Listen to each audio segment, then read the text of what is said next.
Candace Taylor was running against Brian Kemp in the Georgia gubernatorial race. She was trying to become the governor, or the nominee to be governor. She lost. She only got 3.4% of the vote in the Republican primary. And guess what she's doing now? She's claiming election fraud in the Republican primary, of course. But she had some weird campaign ideas that she decided to go with, so I wanted to go through some of her campaign videos, some of her suggestions for how she'd clean up Georgia and all that stuff. Let's just take a look at this interesting campaign video that she put out. This was early May 2022 when she released this. Check this out. They told us what they wanted to do.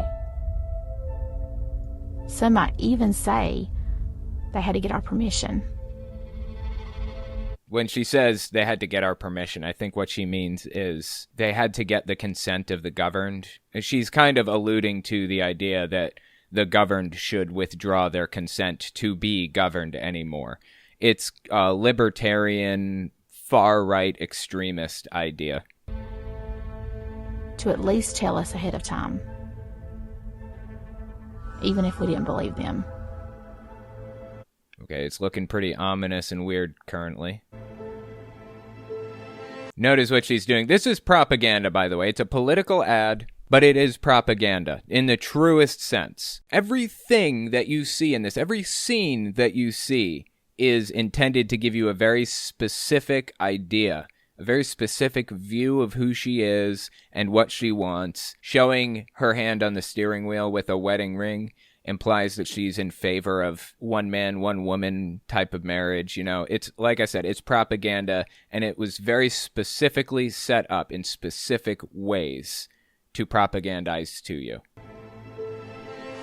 Over 4 billion people have been injected with something that took just 9 months to create. Again, this is propaganda. That's not exactly correct. What she's talking about here, obviously, is the vaccine. It may have taken 9 months to create. In fact, I think it took significantly less time because we'd been experimenting with mRNA technology since like the 80s or something like that. But we did a massive amount of testing on it to ensure that it was safe. It's been tested on a mass scale at this point, if nothing else, and it has been found to be perfectly safe. In fact, I was one of the first people to get it. The moment it was available for me, I got the vaccine, and I'm perfectly fine. I think it's strange that the far right continued to quadruple down on the idea that the vaccine is dangerous, despite the fact that their hero, Trump, has been endorsing the vaccine this entire time. I just think that's strange. Again, it's propaganda. I feel like I need to debunk every word out of her mouth. I can't just let this stuff go. What we're looking at here on screen is something called the Georgia Guidestones, and we'll get into what that is in just a second, but it's very, very relevant. If you haven't heard of this conspiracy, it is a doozy. Just bear with me and we'll get there. Ask yourself why. Why what? What am I asking myself?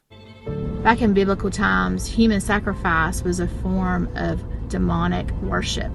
Here's where the conspiracy theories really come in full swing. If you're an atheist watching this, you probably have heard the atheists eat babies joke. We say that joke a lot, but it really isn't a joke. People genuinely do believe that. In fact, it was propaganda against the Jewish people back in the 40s. People genuinely really did believe that Jewish people and atheists ate babies. No joke. And she's calling back to that kind of thing right here. Human sacrifice. There's a cabal out there of evil Satan worshipers that eat babies and do human sacrifices and all that stuff. This is QAnon talking points, but QAnon is really just a rehashing of old conspiracy theories that have been around for centuries, that were picked back up in the 1940s against the Jewish people, and picked up again in the intervening years to be used against anybody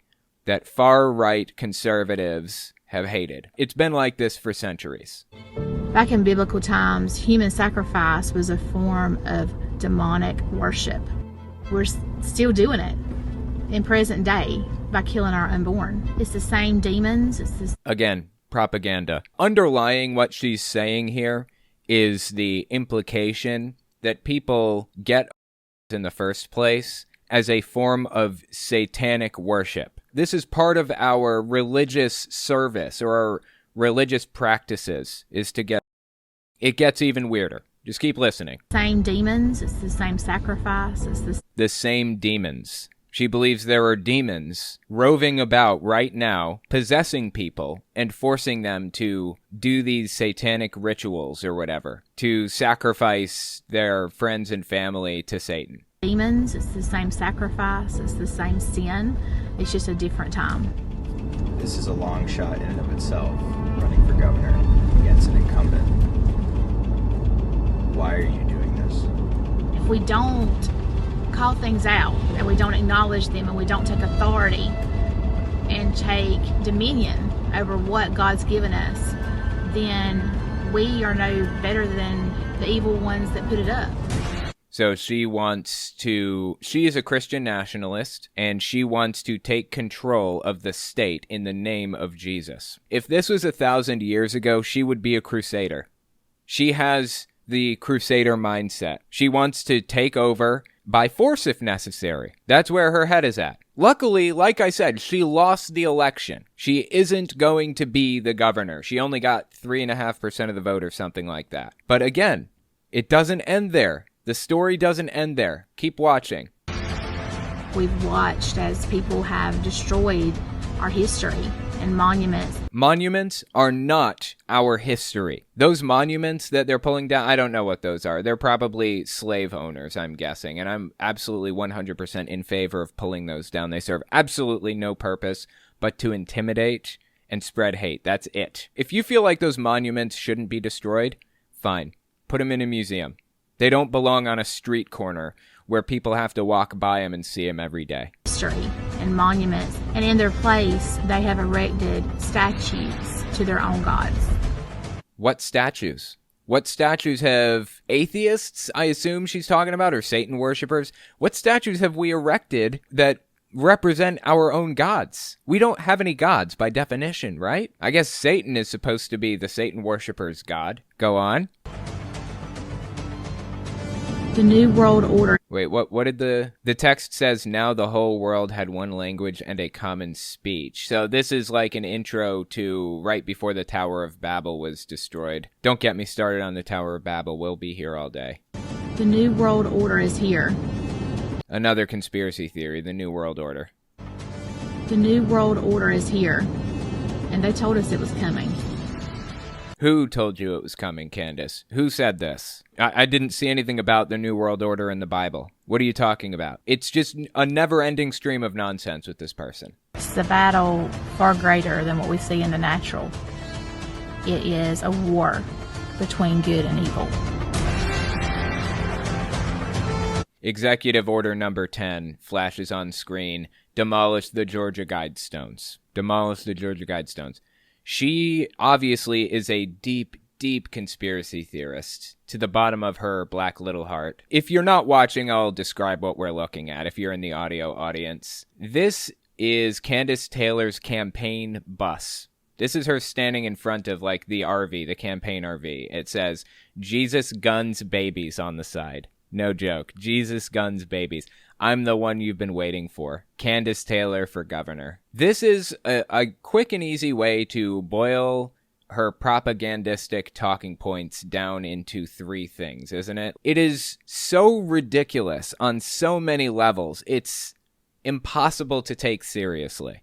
Thank Christ the people of Georgia, the good people of Georgia, didn't take her seriously either. Like I said, she got like 3.5% of the vote or something like that. So anyways, what's with the Georgia Guidestones thing? There's this QAnon conspiracy theory that the Georgia Guidestones were erected by Satan worshipers or whatever. So if you don't know what the Georgia Guidestones are, this is a picture of them on screen if you're watching. They were commissioned back in the 60s, I think, maybe, and finally erected in Georgia in the middle of a big field in the 80s.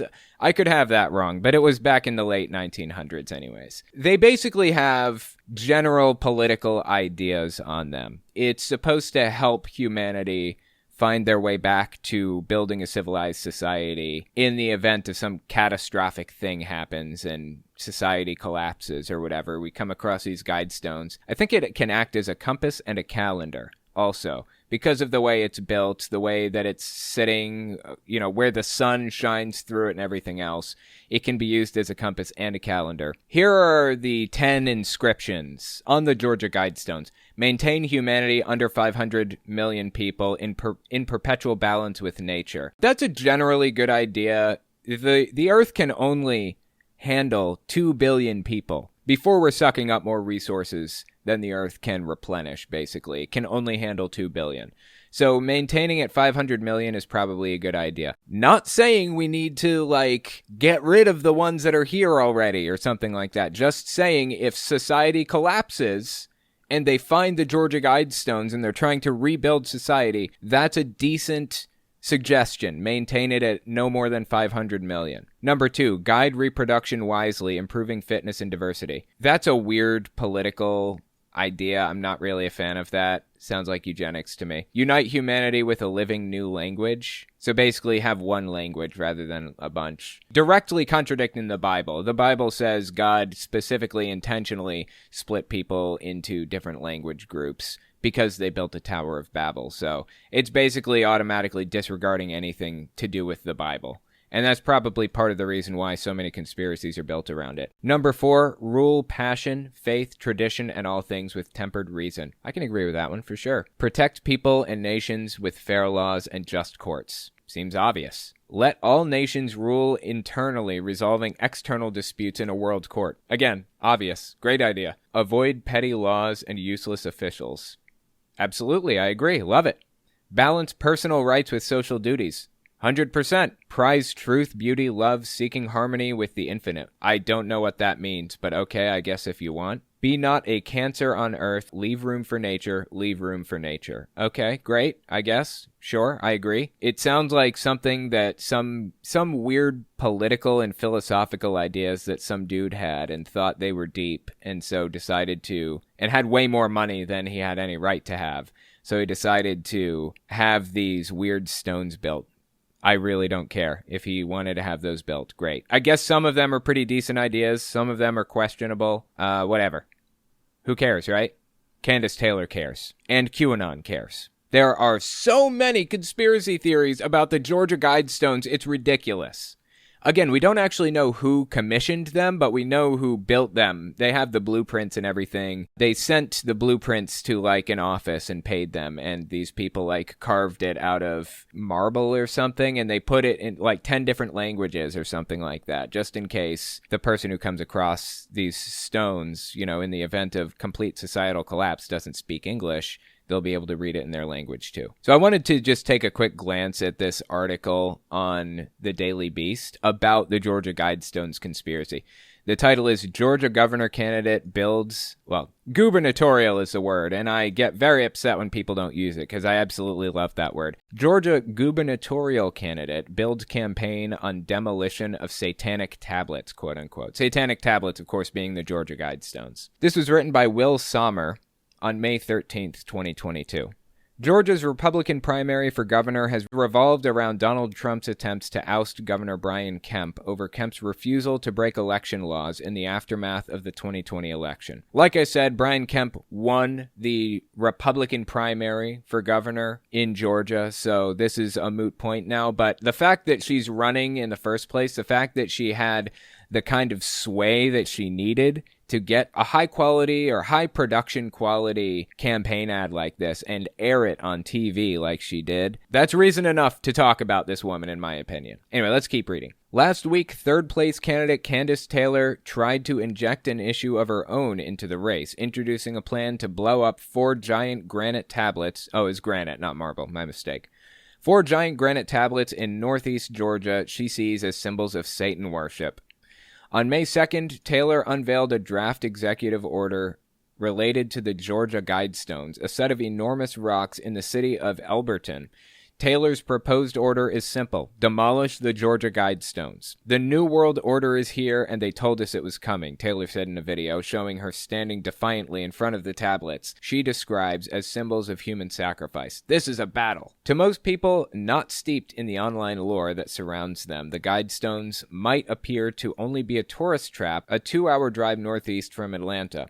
Erected in 1979, the 19-foot-tall Guidestones' true origins and purposes are unclear. Again, it's not like a big mystery. We just don't know who paid to have them put up or who wrote the inscriptions or whatever. We know the company that was commissioned to do it. We just don't know who the client was. It's not this big crazy secret or whatever. It's not like a cabal of Satan worshippers paid to have them put up. Based on the messages on the Guidestones and their design, though, the people involved in the stone's construction have said that they're meant to help a human remnant rebuild in the aftermath of nuclear war. I'm not completely convinced they would survive nuclear war, but okay. Either way, the Guidestones are likely safe for now. Despite endorsements from Trump allies like MyPillow founder Mike Lindell and pro-QAnon lawyer Lynn Wood, Taylor is polling a distant third in the gubernatorial race behind Kemp and Trump's pick, former Senator David Perdue. Taylor received just 4% in a recent poll,